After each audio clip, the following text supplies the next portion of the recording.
Hello friends, இன்றைக்கி நம்ம night dinner என்ன செய்ய போகிறோன்ட்டு பார்த்தீங்கன்னா முட்டை பரோட்டா நம்ம செய்ய போகிறோம் ஃப்ரெண்ட்ஸ். முட்டை பரோட்டா செய்யறதுக்கு தேவையான இன்க்ரீடியன்ஸ் எல்லாம் என்னென்னு பார்க்கலாம். வீடியோக்குள்ளே வாங்க ஃப்ரெண்ட்ஸ். இப்போ இங்கே பாருங்கள் ஃப்ரெண்ட்ஸ், நான் என்னென்ன எடுத்து வச்சுருக்கேன்னா 3 பரோட்டா ஓகேங்களா, சின்ன சின்னதாக பீஸ் போட்டு வச்சுருக்கேன்.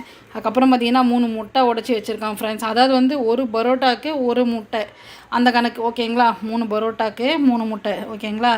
இப்போ பாருங்கள், ஒரு 1/2 ஸ்பூன் மிளகு, ஒரு 1/4 ஸ்பூன் கார மிளகாத்தூள், 1 ஸ்பூன் தனியா கலந்த மிளகாத்தூள், உப்பு தேவையான அளவு. அதுக்கப்புறம் பார்த்திங்கன்னா ஒரு பெரிய சைஸ் வெங்காயம், ஒரு மீடியம் சைஸ் ஒரு தக்காளி, அவங்கவுங்க காரத்துக்கு ஏற்ற மாதிரி ஒரு பச்சை மிளகா, நம்ம மிளகா அப்படி போட போகிறோம் இல்லைங்களா. அதுக்கப்புறம் வந்து கொஞ்சம் கருவேப்பிலை, அவ்வளோதான் ஃப்ரெண்ட்ஸ். அதுக்கப்புறம் பார்த்திங்கன்னா மெயினாக வந்து இதுக்கு சேர்வா ஓகேங்களா. இனி நான் வந்து ஹோட்டலில் தான் வாங்கின்னு வந்தேன் பரோட்டா சரிங்களா. சால்னா, சிக்கன் சால்னா. அதுக்கப்புறம் வந்து பரோட்டா கடையில் வாங்கினோம். நம்ம ஆல்ரெடி வீட்டில் பரோட்டா சிக்கன் சால்னா வச்சாலும் நம்மளும் செய்யலாம், இல்லை இதை மாதிரி ரெடிமேடாக வாங்கிட்டு வந்து செய்யறதுனால செய்யலாம். அது நம்மளுடைய விருப்பம் தான் ஃப்ரெண்ட்ஸ். இப்போ வாங்க நம்ம வீடியோக்குள்ளே போகலாம். இங்கே பாருங்கள், ஒரு கடாயை வச்சுருக்கேன். கடாயில் வந்து 2 ஸ்பூன் எண்ணெய் வச்சுருக்கேன். எண்ணெய் நல்லா சூடாக இருக்குது. இப்போ நம்ம கட் பண்ணி வச்சுருக்கிற ஆனியனை சேர்த்துக்கலாம் ஃப்ரெண்ட்ஸ். பாருங்கள் ஃப்ரெண்ட்ஸ், நம்ம கட் பண்ணி வச்சுக்கிற வெங்காயம், பச்சை மிளகா, கருவேப்பிலை போட்டிருக்கோம். இது நல்லா வந்து வதங்குற வரைக்கும் நம்ம வெயிட் பண்ணுவோம். ஓகே ஃப்ரெண்ட்ஸ், இங்கே பாருங்கள், வெங்காயம் வந்து பாதி அளவுக்கு தான் செவரணும், தெரியுதுங்களா உங்களுக்கு. இப்போ நம்ம வந்து 3 பரோட்டா கட் பண்ணி வச்சுருக்கோம் இல்லைங்களா. இப்போ நம்ம அதை எடுத்து ஆனியனில் சேர்த்துக்கலாம் ஃப்ரெண்ட்ஸ்.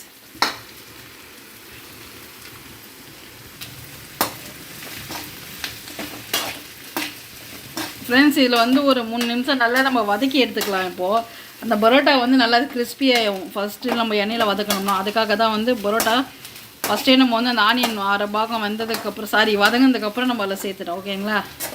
இப்போ நம்ம கட் பண்ணி வச்சுருக்கிற ஒரு தக்காளியை வந்து அந்த பரோட்டாவில் சேர்த்துக்கலாம் ஃப்ரெண்ட்ஸ். இப்போது சேர்த்து நல்லா ஒரு 2 நிமிஷம் நல்லா வதக்கிக்கலாங்க, தக்காளி பச்சை வாசனை போகிற வரைக்கும். ஃப்ரெண்ட்ஸ், இங்கே பாருங்கள், நம்ம எடுத்து வச்சுருக்கிற மசாலாலாம் வந்து நம்ம அந்த பரோட்டா வதக்கின்னு இருக்கோம் இல்லைங்களா, அதில் வந்து இப்போ நம்ம சேர்த்துக்கலாம் ஃப்ரெண்ட்ஸ். இப்போ நல்லா அந்த மசாலாலாம் மிக்ஸ் பண்ணிக்கலாங்க. டீ வந்து லோ ஃப்ளேம்லேயே வச்சுக்கோங்க. நம்ம ஒன்றும் இதில் வந்து முட்டை சேர்க்கலைங்க.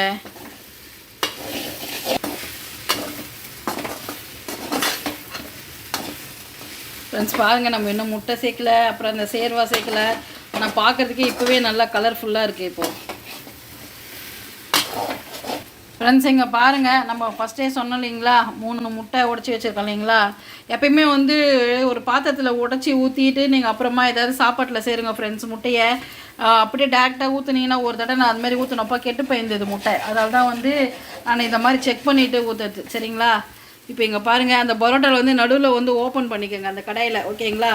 இப்போ நம்ம முட்டையை சேர்த்துக்கலாம்.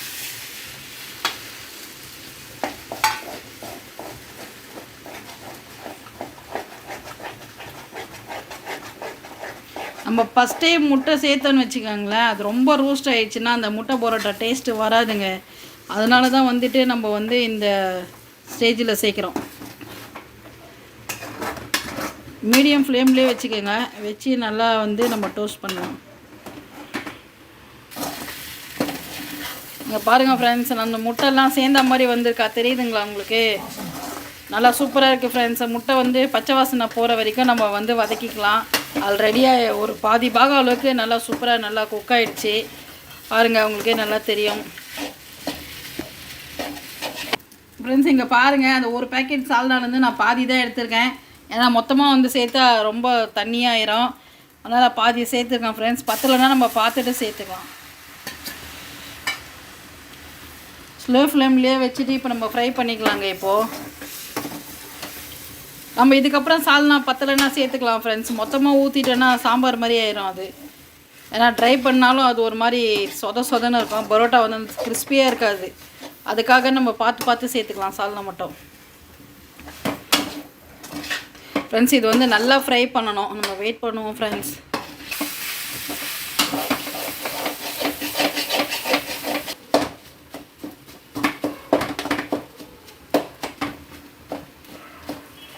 அவ்வளோதான் ஃப்ரெண்ட்ஸ், நல்லா சூப்பராக வாசனை கமன்னு வருது. இந்த ஸ்டேஜில் வந்து நம்ம அடுப்பை ஆஃப் பண்ணிடலாம் ஃப்ரெண்ட்ஸ்.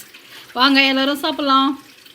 அவ்வளோதான் ஃப்ரெண்ட்ஸ், நம்மளுடைய முட்டை பரோட்டா சிம்பிளாக ஈஸியாக ரெடி ஆகிடுச்சு.